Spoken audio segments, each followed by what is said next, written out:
Right. But we are back for another episode today, boys and girls. Welcome back to Outdoors Obsessions, Talking Tines. Today, we are honored with Logan Beach from the Killing Community Outdoors down there in Kentucky. For those of you that don't know, Logan and I's past. So we met a couple years ago, became friends, hit it off, started filming stuff together and smoking, deer and turkeys and whatnot. I mean, he was smacking turkeys. We know that I can't shoot a damn turkey to save my life. But for those of you that don't know, Logan, go ahead and the floor is yours, my man. Go ahead and introduce yourself, where you're from, and all that. Well, as you said, I'm Logan. I do TKC Outdoors now. That's our brand. That's where we put our stuff out at. I'm out of Bowling Green, Kentucky. We hunt just about anywhere they got a tag at, but mainly Kentucky around there, central and western. Turkeys, deer, everything but ducks pretty much. So if it's in season, we're probably after it, or we're trying to figure out how we can be. But yeah, Joe, like he said, we what year was that? 2019? Yeah, at least 19. Yeah, because I know first buck I ever killed, it was on 00. Yeah. I think that was 19 when we got together and done that. And we done stuff for a year or two, and then we went off and kind of started doing our own thing. But I mean, we still get together and do these or send clips back and forth during the season and all that. So trail cam photos, the whole nine, man. It never stops. There's a few people that are like, dude, where's the boys from Kentucky? Man, they're just doing their own thing, bro. No blood, no blood. I had a couple people message and was like, we haven't seen you guys on there. And I'm like, yeah, we got our own stuff now, but I can send them some clips or something. If I was like, we can mingle or do some videos together or something. And actually, we did. I think, yeah, pretty sure we did. Yep. I actually got a hold of Logan not last season, the 2021 season, but the 2020 season. I actually got a hold of Logan, and I'm like, man, I'm just looking for like a certain kind of B-roll. Do you have something like this? And he goes, bet, send it, man. And I was like, dude, for the win. I got a hard drive brick full of just about anything you can think of B-roll wise. Right. Now I've got a whole library filled. And actually, like, after I got that B-roll from you, I actually ended up finding the perfect time to film that part that I needed. So now I have that in the bank for whenever I need it later, or whenever you need it. I'm sure I had to buy two. I had a small pocket hard drive, and then I bought a big one because it was just not working. So. Oh man, I'm with you there. So Andrew Fulmer says, nice to actually see you this time, Joe. You're absolutely right, my man. So I got the new webcam. Thanks to Kurt from the last video cast when I showed me which one that they all use and whatnot. And it was a quick trip to the Amazon and bought that one. So looks a lot better now. So Andrew's part of the team, Logan, one of my good buddies and whatnot. And so we're going to be putting down, hopefully we'll be able to put down a turkey this year. Maybe. I seen you guys. We talked earlier. You talking about you having worse luck with the turkeys than you did the deer. Yeah, dude, man. Oh, what's up, Brock? I see a familiar name there. What's up, boys? Didn't he kill? He killed a stud this year, didn't he? Smoked a stud. I thought so. A stud. Brock, I'm probably gonna get the true score wrong, but Logan, I got to see this skull cap in person, and it was an absolute beast. I know it went somewhere in the 170 ballpark. I want to say maybe even 172. If I'm right or wrong, Brock, go ahead, comment down below. Throw it out on that score. Yeah. It was a stud. And actually, so that's going to be a story, man. I would really love for Brock and I to get on here one day with you and just tell you how that whole thing went down, because he got me, and it was freaking awesome. Let's see here. Andrew says, knock the milk off of him. Dang straight. That's hilarious. So Logan, man, you had a hell of a season this year, bud. It was quick and fairly easy, I guess. Like, it was still like ticks were still out, mosquitoes were still biting, kind of thing. Yeah, it was something. Got lucky pretty much with it, but it was an adventure nonetheless. It's out, but we stuck it out. It's right over a creek. Kay filmed it and mosquito. Like you said, early season, it was. I think we sat 3 hours. It was opening day, and mosquitoes, every bug you could think of is out and about. It's like 80 degrees. It was just like it always is in Kentucky on opening day. But I've killed a buck in 2019 on opening day, and then this year I killed that one. And I don't know. It's either I kill them opening day within 4 hours, or we chase them till January. It seems like. Right. But so shooting that deer should have been considered child abuse.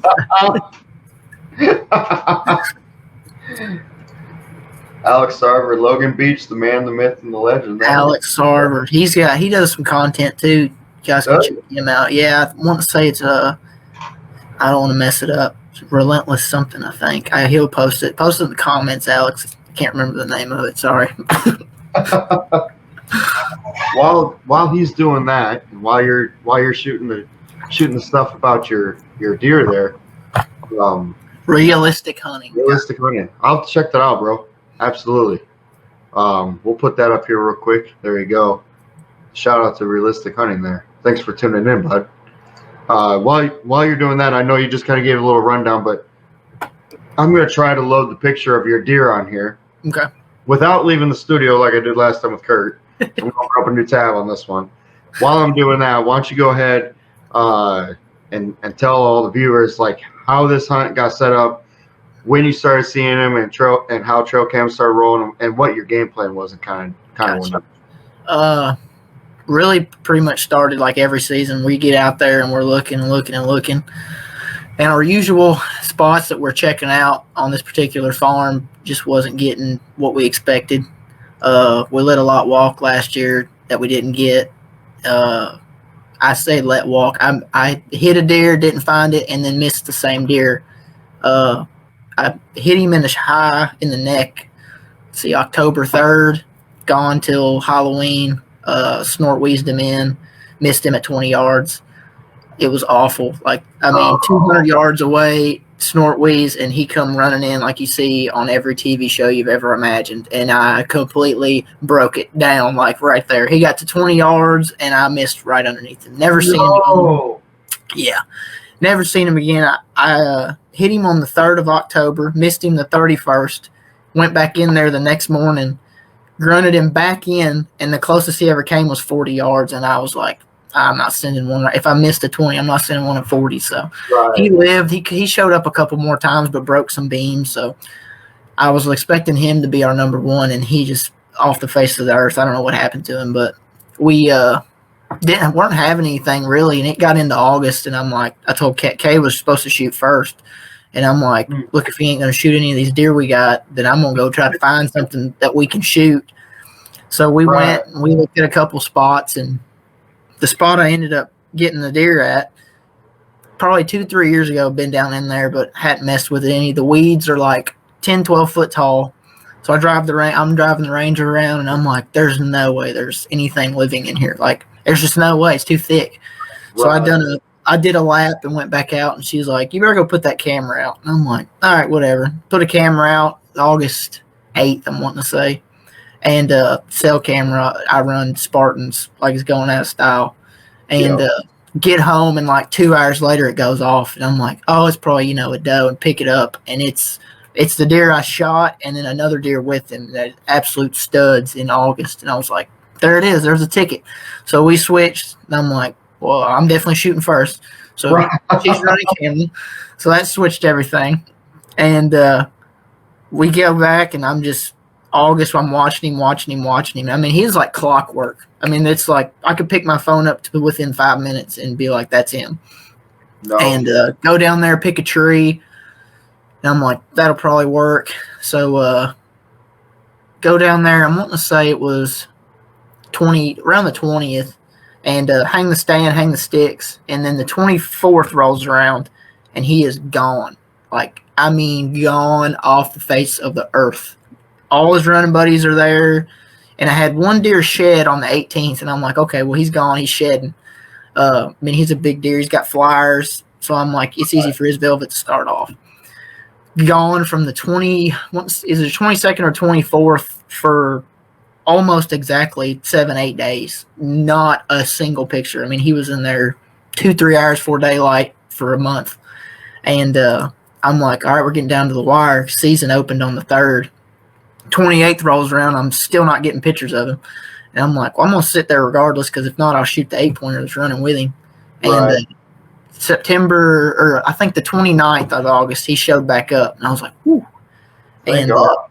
yeah, he showed up. And it was just cat and mouse for the next 2 days. Cause I'm like, it's getting down to the wire. Hadn't shot low at all. Shot it in 3D and did all right. And then I pulled it out, put lighted nocks and broadheads on it. I shot 3 arrows the day before we went to hunt at 30 yards. And I was like, well, that's good enough. We'll go there, because he's going to be 18, 19 yards. Sure. So day before season comes in, that afternoon, he comes in with the conga line. I think like right at about 6:15 or so, 6:30. And I'm like, game time. So the way the setup is, it's a really long field. In the video, you can see it well. It's probably 300 yards long. Creek runs on the left, circles back around to the back of it. And you've got a deep ridge on your right. So I pretty much needed a west wind hitting pretty much to make a crosswind. Because every time the wind was perfect for me, he wasn't in there. Oh. So I'm like, that's out of the question. If it's perfect, I'm not even going in there. Yeah. So we planned for that. It rolls around. Wind was perfect. And I'm like, all right, we're going to have a shot. So it gets time. I think we got in there at 2:30. We got in there early because I'm paranoid. The biggest deer I've only shot one buck with a bow, 134 inches, I think. And this, right. I'm like, this is a giant. I sent it to like 4 or 5 different people. I think I sent it to you, and I was like, I don't know what to do with this thing. Like, you sit there and you say you want to hunt them all the time and find them, and then you get one. You're like, I don't know if I'm prepared. I don't know what to do. Yeah. So we get in there at like 2:30, and I'm like, perfectionist. I'm like, all right, this is how it's got to go. We got to walk in like this. And I'm sure Kay's annoyed to death by that point. Because I'm like, the day he's going into it, I'm like, it has to go down like this or it's over with. This deer's gone. Right. So we slide in there, get up in the stand, which would be the hardest part because the way that rolls, I'm like, I know they're bedding within 200 yards. If you get in the stand, I should be able to see the deer. Right. So we get set up, and then, you're setting camera gear up, and that's a difficult as it is. So everything gets set up, and I'm like, all right. So we roll an interview, roll some B-roll, and there had been no deer except the bachelor group that was coming in there. And about 3 days before season, a group of 9 does moves in, and I'm like, that's going to be a problem. I can already see it. Yep. Which I don't discriminate. I shoot a doe over a buck almost any day, but not when there's a deer like that running around. So we sit, and I'm like, all right, they're going to come out from our left. It's going to be a doe group first. It's going to be a lot of eyes. So when they're in the pocket, just move the camera. And I'm going to try to draw a bow back with X amount of deer in there. And 3 o'clock, 3:30 rolls around. I'm like, no deer in here yet. I'm like, all right, that's fine. That's good. 4:30, I'm like, oh, no deer in here yet. I'm like looking at Kay, and I'm like, gosh, if this thing doesn't show up, I'm never going to hear the end of it. Right. And about 4:45, I hear something to the left crossing the creek, and I'm like, there's the does. So we finally see them. She cuts in probably 10 yards. I cut a lot of it out, but she was there for like 30 minutes. Sure. And she's like 10 yards, and she comes in, and I'm like, she's fine. Wind's right. I'm not worried about it. And, scent control to the T, all that. Oh, yeah. And she walks out, and the first thing she does when she steps in this field is drop her foot and just start throwing that head around. And I'm like, no. I'm going to cry if this deer blows and runs off. So she messes around, and she gets in there, and she gets comfortable. Well, the whole time I can hear Kay kind of whispering. I don't think nothing of it because I'm focused on the doe, and then I kind of glance up, and Kay's like, the field. She keeps saying they're in the field, but all I heard was field. Right. And I'm like, yeah, I see the deer. It's 15 yards. Right. I know there's a deer there. She's like, I can see the deer. She's like, they're in the field. And I look up, and you just see a line of bucks coming out through there, and I'm like, oh, no, this is happening. So then the end of my arrow in the video, as soon as I turn and see them, it's just like, Oh, yeah. I'm like, here we go, boys. This is what you do all summer. So they cut across. I kind of expected them to go that way with a crosswind, but they always wrapped around toward the creek. Well, this time they cut straight across and get on the hillside, and you can hear them coming like cattle pretty much. Sure. So we're sitting there and we're looking. And the video, I cut it down to like 10 seconds before he walks out. But they stood in that corner right there in the woods for like 20, 25 minutes, every bit of it. And there's 3 or 4 of them in this group. 2 of the one I shot, and then the 8 or the 2 I'd shoot. And then they had a really wide 10-pointer that was already hard-horned. And I'm like looking at Kay, and I'm like, whatever deer walks out of here, get on it. Because if it's got velvet, I'm shooting it. I'm not. Everybody's like, you're crazy. You do not shoot that 8-pointer when it comes out. And I'm like, have you seen it? I'm not going to walk that deer. It's a giant too. Like, either one of them's fine with me. I want a velvet deer. I'm like, get on them. Everybody's like, you're nuts, dude. You need to hold out for that flyer deer. So they stand there, and I can kind of pick and see deer, and here comes just one walking down. And I'm like, all right. Release is on. I'm like, I'm ready to party. I just need somebody to step out. Right. And the first deer that steps out is him. And I'm like, uh-oh. Like, this never. He's always the last one, and he steps out. And I'm like, this is perfect, because he gets bluffed out right there by my tree stand. So I'm like, didn't smell. A scent cone is probably only 10 yards off of him. Sure. And steps out in the opening and looks straight to the base of our tree down the log road, looks out into the field, and then boom, steps out. And then that's when everything comes off his head. And I'm like, oh, it's definitely him. And he's still in full velvet. So get drawn. And you can't hear it in the video, but he comes out and faces away from me. Well, I draw back. And Kay's like, do not shoot him. Don't shoot him. Don't shoot him. Don't shoot him. She just keeps telling me not to shoot him because I messed up on that other deer last year. Oh, and I ain't lived it down yet. And he kind of turns and nudges the doe off. And he turns just a little bit, and he does this little sidestep. And I was at full draw, and I kind of looked at him. I peeped and looked, and I was like, I can squeeze it in there on that next to last rib. I was like, I just need to get to that other side shoulder. And he took that little salsa step to the left, and I cut drive on this last rib. And exactly where the pin's at is exactly where I hit. And he takes one big kick and jumps. Well, there's a big sapling leaned over the ground there. And he jumps up into it, gets his head stuck in it, and it just suplexes him like hooves to heaven, straight to the ground. And he's sitting there kicking, and then I have my usual freak out. Yeah. And like hollering, and I'm like, there's no way I just did that. And I remember watching that video, and you're like, anchored, son. Yeah. I was like, that's my boy. I sent that to a couple friends of mine. Ken, his name's Ken Renner's one of them. I sent it to him, and he sent me the meme back of the seagull, and it's like, I smoked him, Kay, and it was the funniest thing I ever seen. But so yeah, suplexed him with the thing. He went like 2 steps, and then I had a meltdown, and didn't realize how big he was till we got up there, and got him all out of there. And I was like, couldn't believe it, because all I was looking for was velvet. And funny though, the doe that was in there with him, granted, after I shot, I had a full blown breakdown.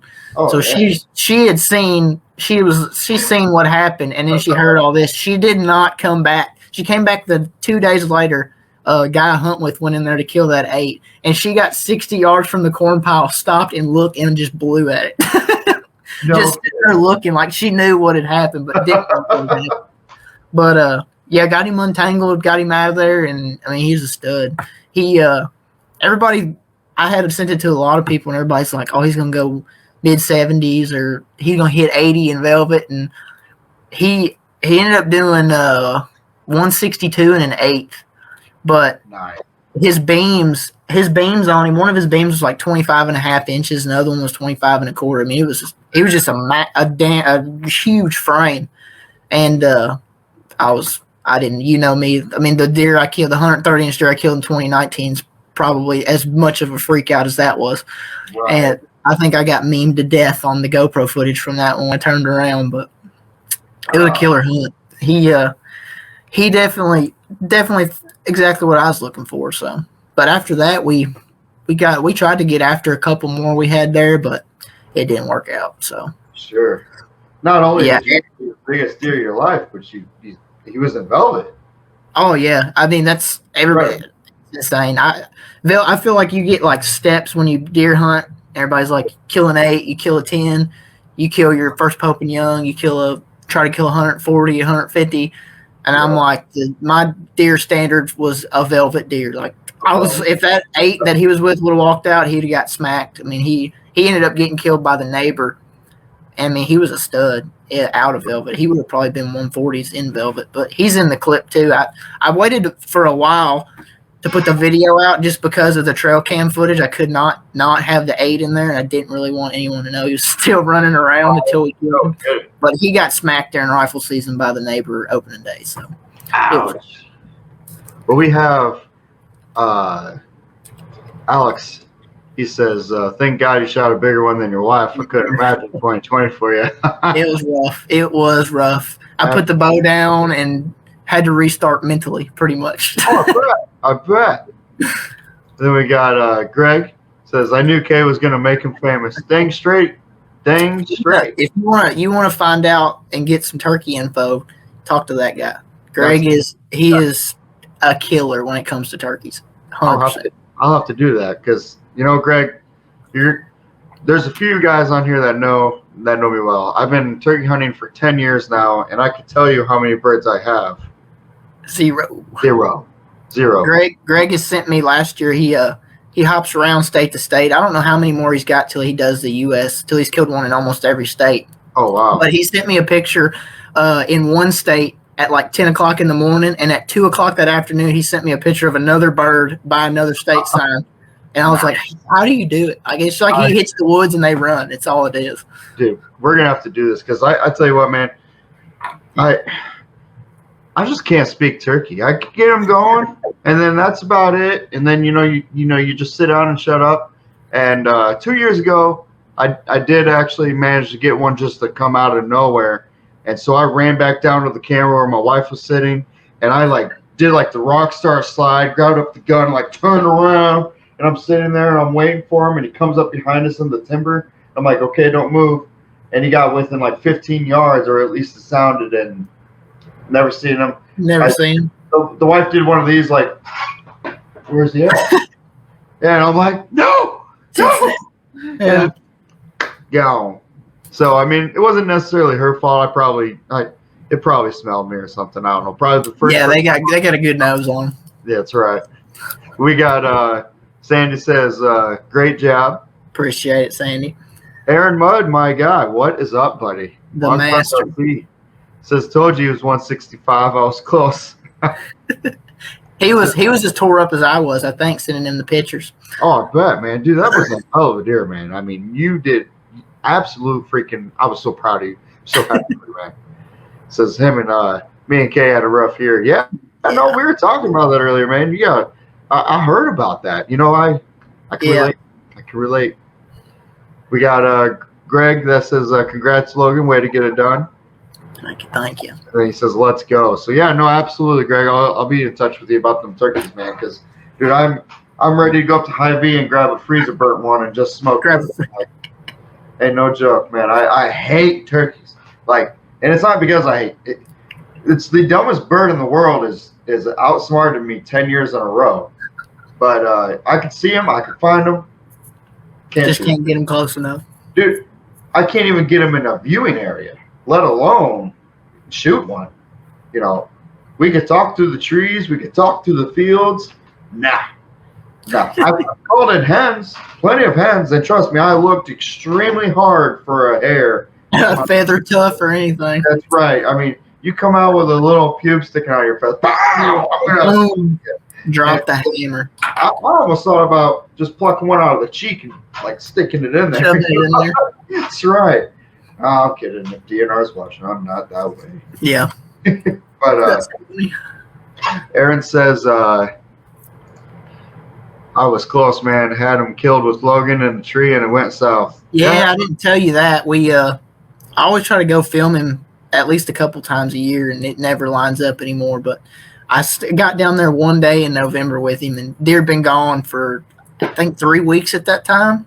And we get in the stand, and it's comical anytime. First of all, anytime Aaron is in front of the camera recording, it's hilarious. Half the audio is some is golden, the other half is unusable normally. And we have to walk in, hang a stand. It's pitch dark. And we get up there. I hit the stand in, get everything set up, and he climbs up and sits down. I mean, you can't see your hand in front of your face, and all I hear him do is sit and go. He goes, man, it's dark out here. Just like that. Not whispering, nothing. Just, man, it's dark out here. I was like, this is going to be a calamity. And we sit there for a while, and he gets out the rattle bag, and he's rattling. I mean, like wearing it out. Yeah. With his Lincoln Log bag or whatever it was. And he kind of looks around, and then the deer we're after 60, 70 yards on the ridge, sitting there, I mean, burning a tree up. Like anyone that watches elk hunting will see, when they start raking a tree when you're calling them in.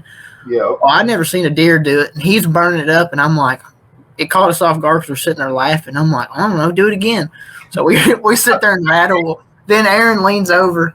He has his bow in this hand. His grunt tube is hanging off his bow line. He reaches over and he grunts twice, and I had no idea that it was coming. And he turns and he snort wheezes, and it was the loudest thing I ever seen in my life. He shot brain cells out of his nose, dude, when he turned around. And it scared me. Like, I jumped, and he turns around and looks up, and he was like, and I was like, I don't know.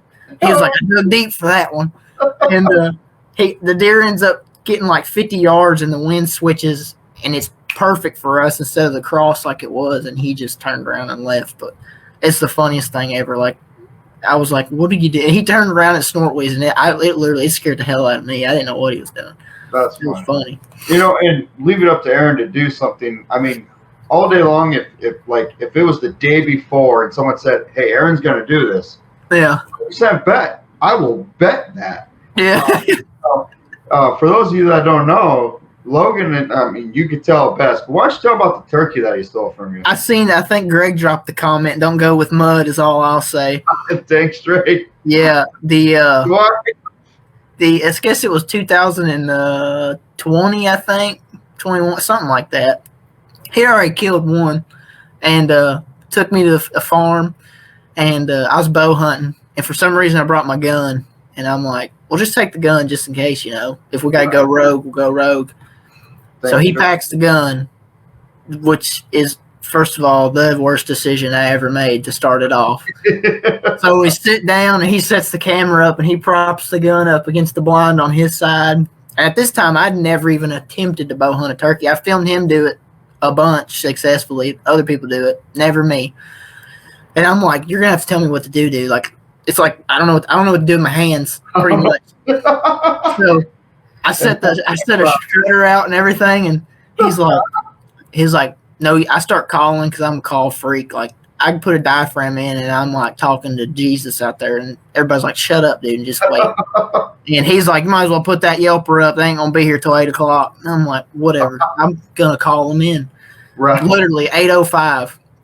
Look out the side window, and it looked just like on the Outdoor Channel when they come in, heads doing I call it the death waddle, when they come running in like penguins. Yep. And I'm like, I pulled it down, and I looked, and I was like, here they come. And he's like, first thing he does, and I knew it was trouble, when I said, here they come, instead of turning the camera on, he grabs the shotgun. And I was like, my cameraman should turn the camera on, not grab the weapon.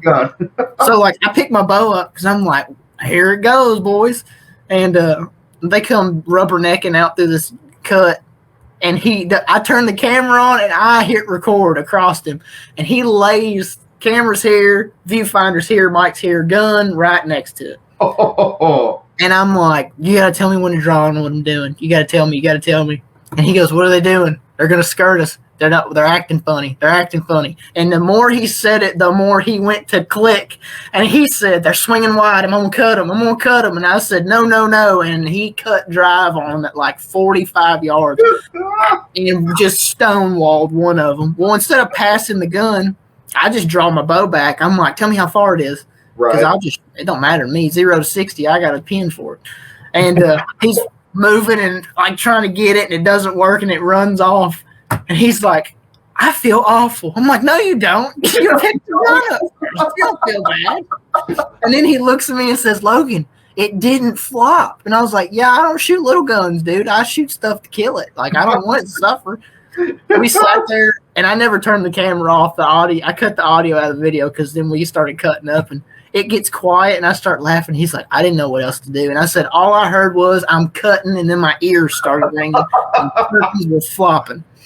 That was absolutely awesome. I remember seeing that video too. You're like, dude, you gotta look at this. Yeah, it's on. I've got it. It's on his wrap up. I put it on with his because it was something. I can't remember I think that's the year he cut the beard off of one too. He missed. It took 6 arrows to kill one turkey in 4 days for him. So I'll give him that. He's having a rough season. Missed it at 5 yards, 15 yards, and then cut its beard off halfway at 30 yards. And then 4 days later, we kill it in a yellow top field with a bow. And we both look and go, that's the ugliest Jake I ever seen. We kept calling him the Jobbler because we would call him out and see his little beard, and then he would just rain thunder in this valley. And he's like, well, he's act like a man, you get treated like a man. And he got treated like a man on Wednesday that week. We went back and looked at the footage, and I was like, you cut his beard off. But he tagged out, but it was interesting. That's hilarious. Yeah, he says Monica Beach says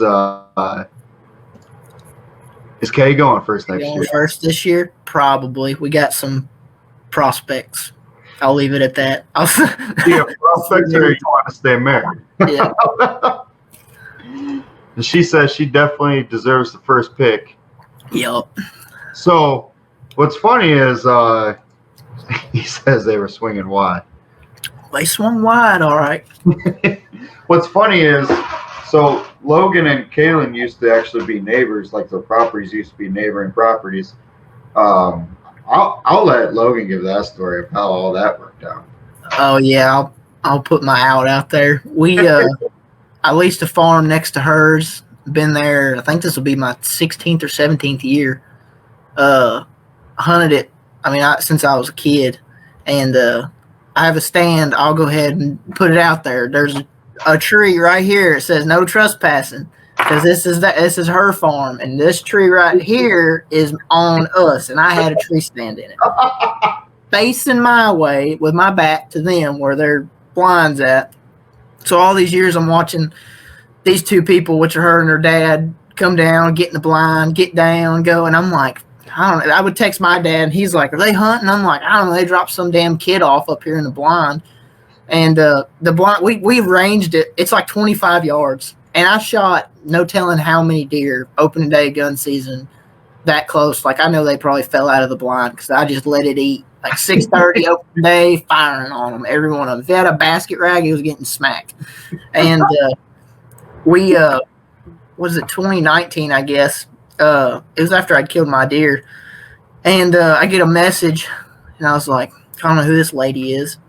And I open it, and she pretty much, to summarize, she was like, hey, I have the farm next to you, and in the nicest way possible said, keep your ass on your side of the property and don't shoot little deer. Because she had a picture of somebody trespassing and thought it was us. Oh. And I'm like, well, that wasn't me, first of all. We had a picture of somebody, so I was like, but here's my number in case you find anything. And then now we're married, so that worked out pretty good. How to get permission on the neighbor's farm? The biggest running joke with everybody is everybody always talks about their neighbor shooting their deer, and I'm like, well, if the neighbor shoots my deer, it still comes in my house, so I'm not really worried about it. Then she killed a stud that year that one of us should have shot, but we shot a couple other deer, and he's in the living room, but I had pictures of him for like 3-4 years, literally in a row, and then she killed him, I guess, November 9th that year. And he's a stud. He's like 163, 164-inch 9-pointer. Yes. Just a tank. Like, got that swoopy rack. He's pretty. Very. Greg said, Todd told me you scared the hell out of him one morning. Yeah, he actually, one time, I was watching a deer cut across our top. And like I said, I'm 25 yards because I'm nosy, apparently. I can just sit there and look. So I was watching the buck, and then I'd look, and I'm like, I wonder if they're going to shoot that one. And they don't shoot one time. That's what I've figured out. If she shoots once, she shoots 10 times. And it's a single. I didn't realize it until we got together. It's a single shot. And this thing sounded like an AR, dude. Like, she was shooting, incline, bullet, but like, it was impressive. I was like, holy crap, this has got to be something different. But I watched them cut drive on there ain't no telling how many deer once they got over there. And I'm like, I want another one. But at least they killed big deer at least. I killed all the little deer, so. There you go. It worked out then. Uh-huh. Kevin says my advice to him is don't mess this up while she's out farm. Mitchell, I seen Mitch. She killed bigger bucks. Yep. That's why I had to get the 160 club because they all made fun of me. There you go. Now you got the flyer club that she's got to get into. That's right. Can't eat the horns. Can't eat the horns. Definitely can't, but they make good forks. I know, they're pretty. I tell you what, man, there's a couple deer down south that I had my eyes on and whatnot, and there was one that I was able to actually come to full draw on, and it was literally one step away from death at like 5 yards. And I dropped to my knees. I was on the ground. I pulled it back. All 5 of the pins set in that deer's chest cavity. And like you and I were talking earlier, if all 5 of them on there, you can't miss. Yeah. Logan says, yes, you can. yeah, you can miss. When I first started bow hunting, everybody having an archery shop and doing here and there and everywhere with stuff. Everybody's like, man, you must have killed a lot of deer. And I'm like, no, I missed the first 13 I ever shot at, and that's 100% a fact. 13. Shot high. So my introduction to bow hunting was, here's a bow, here's the pins, draw it back, let it eat. And I'm like, I can do that. Yeah, that's easy. One of my good hunting buddy, his wife always says, all you got to do is just point and shoot. And I'm like, yeah, that's how you do it. But first deer missed it low, and I'm like, man, you just got to aim higher. Aimed higher, shot over it. And I'm like, well, this got 5 pins on it. If all 5 are on the deer at some point, you can't miss it. You can. I shot 6 foot over top of the next one that I tried that on. And my dad walks over there, and I'm probably like 12 years old. And I climbed down, and he's like, did you miss? And I'm like, well, yeah. He's like, what pin did you use? I was like, every one of them. What do you mean? He's like, that's not how it works. And I'm like, all right, my bad, dude. I'm just out here singing it. Just dirtying up arrows. I didn't know telling how many broadheads I doled. Killed a lot of worms, and that's about it. Monica Beach says, oh, wait, hold on. Mitch says you still have better hair than her. Don't worry. Thank you, Mitch. That's where the power comes in. The only time I have missed and messed up on a deer, I had my hair cut, and I'm not doing that again. I'm keeping it. I'll get it cut about once every 4 years to keep the juju. Keep the fro, bro. Fine, man. Monica Beach says you should tell Kay's turkey story. Kay's turkey story? Oh, yeah. She killed the first hunt we ever went on together was 2019. She killed a turkey. It's an Eastern, but it had a white fan. And it was all, I think that's on the OO page. Yep. So you can check that out if you want to see that. But I never see turkeys there. I mean, I've hunted there 17 years, never seen a turkey. So she's like, why? She goes out, scouts, looks around, and I'm like, what? You hunt? I trust your opinion. You know where a turkey's at. Right. And she pops a blind up, and she's like, all right, we're going to hunt here. And in my mind, I'm like, there's no way we're going to see a turkey here. Like, I didn't say anything at the time because it was still fresh. Right. So I was like, I'm not saying nothing, but I don't think we're going to see a turkey. So we wake up, and it's like 35 degrees, and we get out of the truck, and she runs. I'm not even kidding you, dude. Like 400 yards to this blind. And I'm like, at her, like, we hit the hills all the time chasing turkeys and like 10, 12 miles. And I'm like, oh, I'm ready to go. But for that day, I was like, having wind splints. I'm like, you have to slow down, lady. We get there and sit down, and we were there 15 minutes, and she smacks that one at like 60 yards. But she shoots a 3.5. So that turkey got to 70, and I'm filming it. She's like, I can kill him there. And I'm like, good Lord, I guess. And he got to 55 and just spurs to heaven. But last year, I've filmed, like I said, I filmed Aaron shooting with bows and other people shooting with bows. And I'm like, well, there's no better time in the present to try it. There's no better way to try it than on somebody else. Because that way, if you mess up or learn, you're like, all right, it wasn't my tag exactly. There you go. So I'm like, I'm going to kill a turkey with a bow. So turkey season falls on my birthday every year. So first weekend, she comes, films me. I was in a gar hole of a spot. Could hear turkeys all day long, but just sat and bug watched the whole day. So then a couple weekends later, we go back to her farm, set up in this little spot where they'd been going back and forth. And we called it the Gobby Gap is what the camera was. But it's probably not even 10 yards wide. Just separates a big two big wheat fields, and they roost in these rocks on this hill. So go in there, pack everything in there. I posted a clip today, and I was like, bow hunting turkeys is an Olympic sport, and you're packing a blind, a chair, a decoy bag, bows, and then you throw the camera into it. Yo. Just like you can't do nothing with it. And get in there, set it. Yeah. Huge trouble in, man. Yeah. Dude, I know the pain. But we get it all set up, and I'm like, I don't know if it's gonna work or not, but this is how I've always seen it. So put the decoys at like 5 yards, and we're sitting there, and they're talking a little bit, and it's a little foggy, and I'm like, this might work. So we're sitting there, and I didn't hear it. She could hear him spitting and drumming, and I just wasn't paying attention. And I was filming down the road, and she kept saying, "Where are they at?" And I'm like, "They're coming. Like, just be patient. We've been here 20 minutes." Right. He goes, "No, I hear them. Where's it at?" And I didn't have the window open here. And all of a sudden, this gobbler just walks into my camera frame. She's like, "Oh my God, don't move. And you just see a big Star Spangled Banner head walk into the viewfinder. And I'm like, "Oh my gosh, it's happening." So he comes in, and the GoPro footage is hilarious because we're both just like looking like, what do we do now? What happens now? So I always face them head to the blind because 9 times out of 10 they're going to circle. You'll get the tail fan to you, draw back, and then it's Katie ball the door. Well, this turkey decided he was going to take the back, so he comes around and he dances. I cut the clip down; it's online too. Probably, I'd say the raw footage uncut is like 27 minutes of just him strutting his stuff in the mud. And I thought it was only one gobbler, so I'm sitting there filming him, and one cuts off and hammers like 10 yards by the blind, almost knocks us over.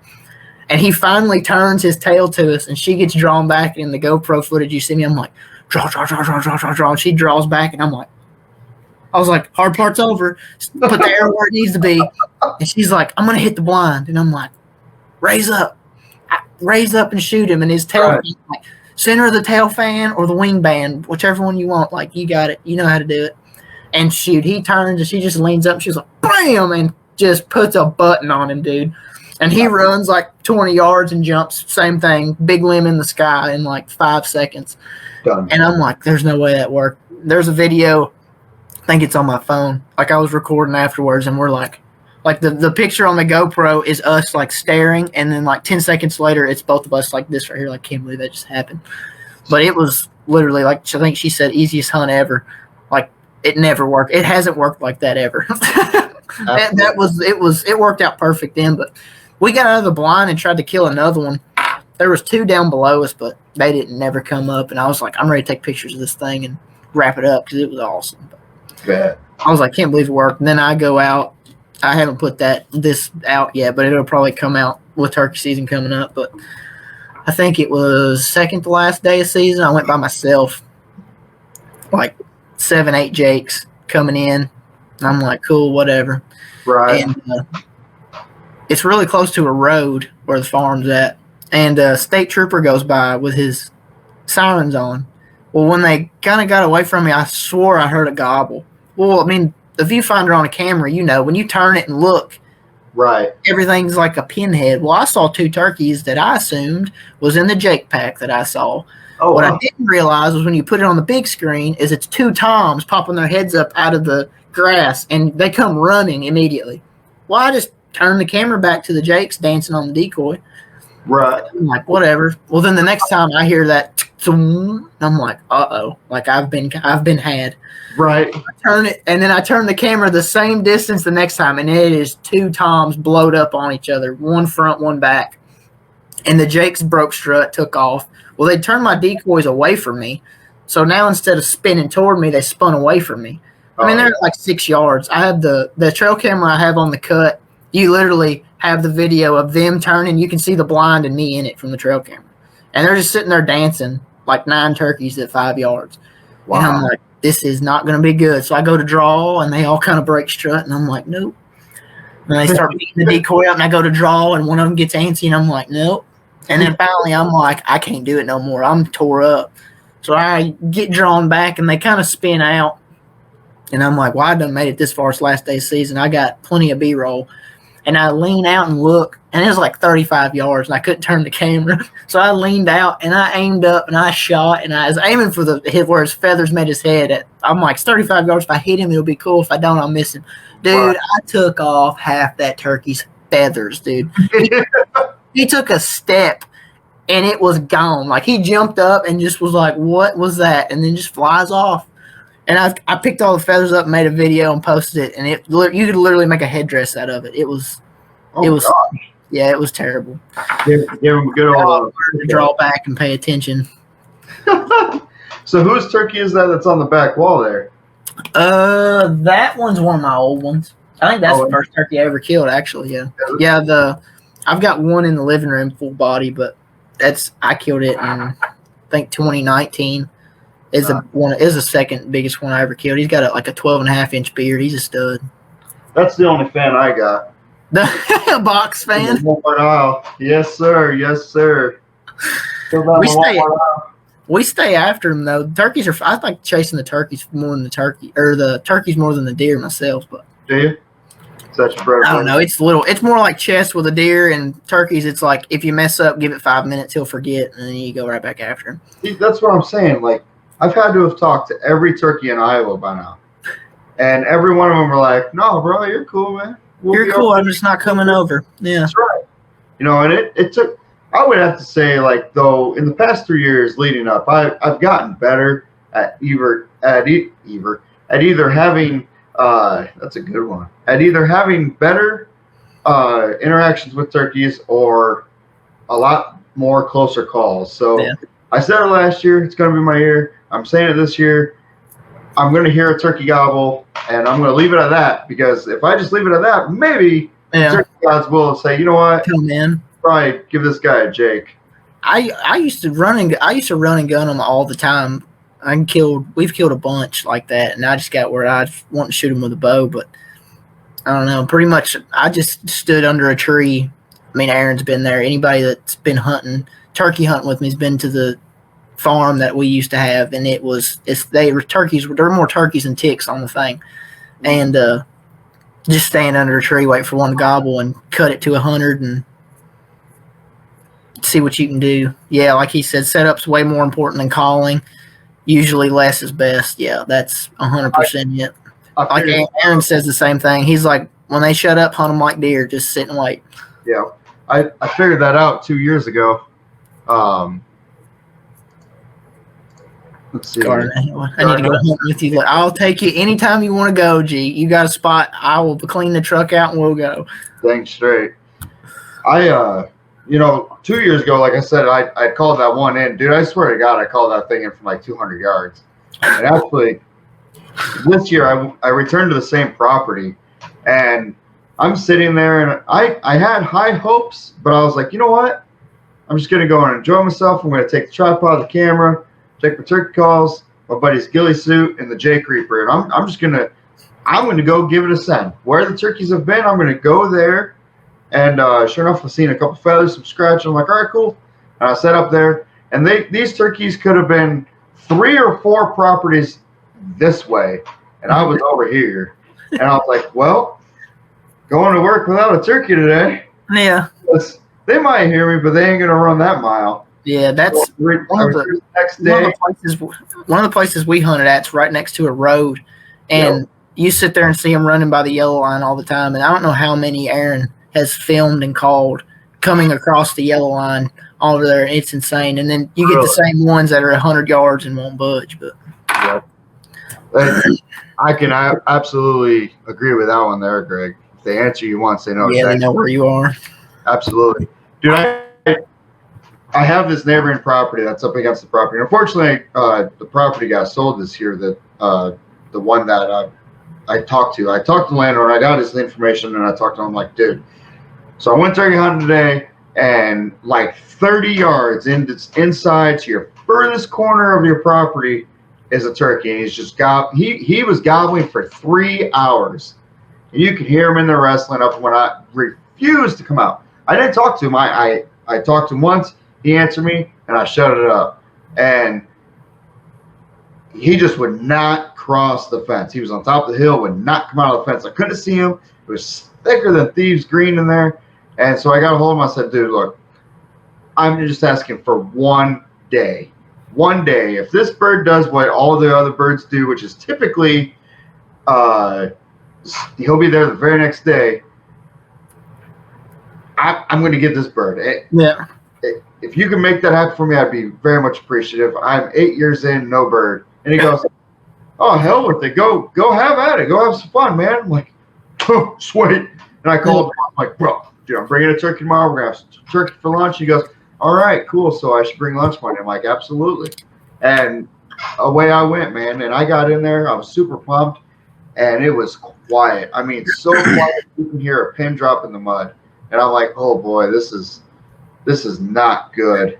And so, like, it took me a solid 20 minutes extra just to get to the spot. And once I crossed the fence, it was like somebody just took a garbage bag of leaves and dumped them everywhere where I had to walk through them. Like, and they're drier than a bone. And I'm like, ooh. Sound like you're eating chips in a movie theater, pretty much. Exactly. Megaphone. So I'm like just scooting my feet like as slow as possible. I'm like, okay, wow, that's weird. There's like no sticks, no leaves, no nothing here. And it's like this huge round area, about the same size as what I'm sitting in. I'm like, well, that's weird. All right, that's clearing. I'm going to sit here. So I moved 2 trees in, and as the sun was going up here, I could see all of his little feet marks and whatnot, or, foot marks up in the dirt. I was right where he was at, and there wasn't a single freaking turkey in Iowa that day at all. I don't know where they were. There. I laid out a couple calls. I called it good. I'm like, all right, they're not talking to him today. No problem. And I sat there. I didn't move. I didn't do nothing. I had the shotgun rested on my knee, aimed for the middle of the circle. Nah, nothing. Called up the landlord, told him all about it. He goes, oh, dude, sorry to hear that. And the guy that hunts my property, which is 200 yards, he shot one. I was like, yeah, I heard a gunshot. He goes, hey, probably shot the one you're after. I'm like, yeah, probably. Let's not talk about it. Yeah. You're more welcome to come back out. There's 2 or 3 more days left. You're more welcome to come back out. I'm like, that'd be awesome. Yeah. And all the turkeys were all on that side of the fence or on that side of the corner. I'm like, man, there's always next time. But, dude, I tell you what, if it's a turkey, it'll outdo me all day. All day. I've come to terms with that. I guess you take sacrifice. Take the good with the bad, I guess. Right. I donate money to the DNR every day. Bird watch. That's right. State-regulated chickens. That's right. Thunder chicken. Talking about Dakota Wellman. Killed a stud, by the way. Don't know if you've seen that or not. Killed a giant on public land. Like, Dakota, I don't know. Drop it in the comment. It's like 177-ish, I think. If not bigger. Maybe 175-ish. It was a stud, dude. He puts the work in. He's on big deer all the time. Greg says the more gobbling he's doing, the less he's walking, yeah. Oh, yeah, no, that was absolutely. That's my problem. I like to hear them. I do too. Aaron says, I've seen them hang up on damn water puddles and logs laying across the road. Yep, been there. Then the same hunt, we had one fly across the creek. Aaron Mudd, yep, the ball's in his court. Got to make him make a mistake. You're dang straight, because good friends of mine, he might be listening to this, but I talk to him all like every year. I'm like, dude, okay, reset button hit. How do I turkey hunt? And he just says, shut up and wait. All right, cool, we'll do. And then the tom, the hens go to him.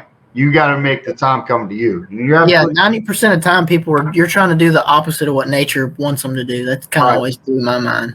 Right. And then Chad says, what are the situations where you decided to use slate, glass, mouth, or box call? That's a good one. That's great. Yeah, the box call, I'm not a big box call guy. They sound squawky to me, and they'll put me on, the box call guys will put me on a pike for that, but maybe I'm just not good with it. I don't know. But the glass and the slates, if you need to get out there with sound, box call is probably the same way, but they're big time on, getting out there. If you've got a bird or you're covering, a big amount of acreage from a high top, you're definitely going to want to slate. It's just a pick of the litter pretty much on what sounds good. I carry probably 2 or 3 of them, and I make Kay use them. I can't use. I don't sound good. I can sound okay, but I don't sound killing a turkey good. Right. But the diaphragm, I use a Gobbler Sniper. His calls, check him out. He's got everything pretty much. Slate's box mouth call, but I use the mouth calls from him, and they're deadly. He did a cut.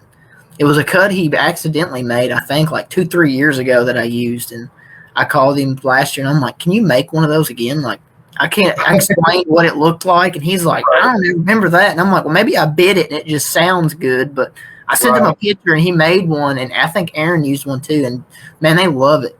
But I just like the comfort of just popping it in your mouth, and I mean, some people can't use them; it's difficult, but they work for me. I like them. You can get quiet if they're in range, or I mean, I can yell to the temple pretty much with a mouth call too. But same. Yeah, like he said, let the birds. I've had birds. I mean, me and my dad turkey hunted together all the time, and then he's got the squawky box call, anything you name it. I mean, we'll sit there and it'd be crickets. And then I can remember one time we could have doubled, but I shot on one instead of three. He was calling, and nothing happened, and I just yelped on my mouth call, and you just hear them faintly. Yeah. One of them, they gobble so far, you're like, there's no way they're coming. And like 10 minutes later, they's in our laps, and he's like, shoot on three, and I go, okay, one, boom, and I shot. And that sounds like me, man. Let's do it to it. I got excited. I was probably 14 or 15 at the time. He's like, three, huh? And I was like, I don't know, dude. I didn't expect him to do that. Pot calls are loud, but the sound don't carry like a box tube or even a trumpet. Even a trumpet, yeah. I would have to, kind of rewind back to what you said. It kind of depends on your terrain. Yeah. So I use it like my deer calls. So like I have like 3 or 4 deer grunts in the bag. One's a little bit louder with, it doesn't sound like a kid screaming into it, but like human. Yeah. So turkeys, they got to be the exact same way. So I have a couple different. I have a glass, I have a slate, and I have the box, and then I've got my mouth calls. Like you said, mouth calls are more comfortable to me.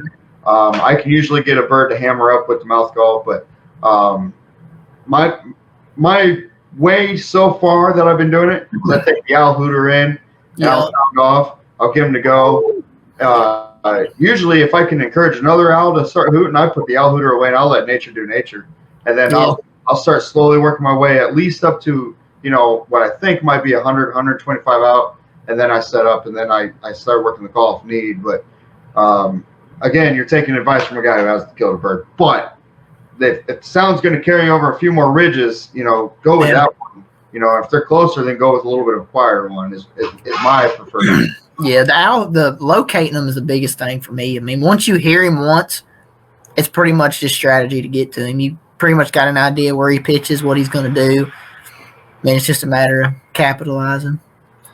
Greg says when turkey hunting, the wind is not your friend. I will absolutely agree. And actually, that day that I showed up to that one guy's place and sat on that corner, it was kind of windy starting off the day, and by the time they were already down on the ground, it was game over. Michael Moore here. This is the guy I was telling you about. So he says, I don't know how important having a good clear sound is. I've heard Jake says sound just about like a giant rabbit. And it's pretty. I guess it depends on the bird, but yeah, I know what you're saying.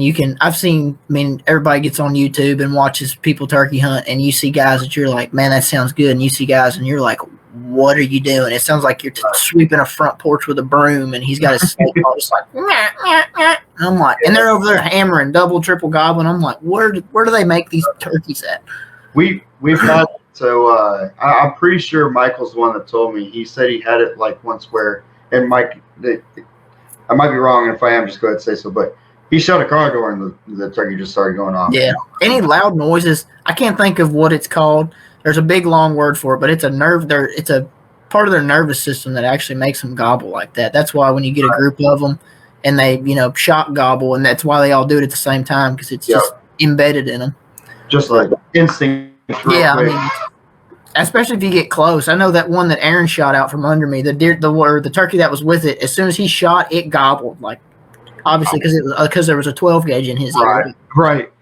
You'd scream too. Yeah. Well, yeah. Real hen won't win any calling. That's a quote to live by right there. Absolutely. Real hen won't win any calling contest. I'll write that down. I like that. I think what we're going to have to do here, I think we're going to have to bring Logan and Greg on the show one day.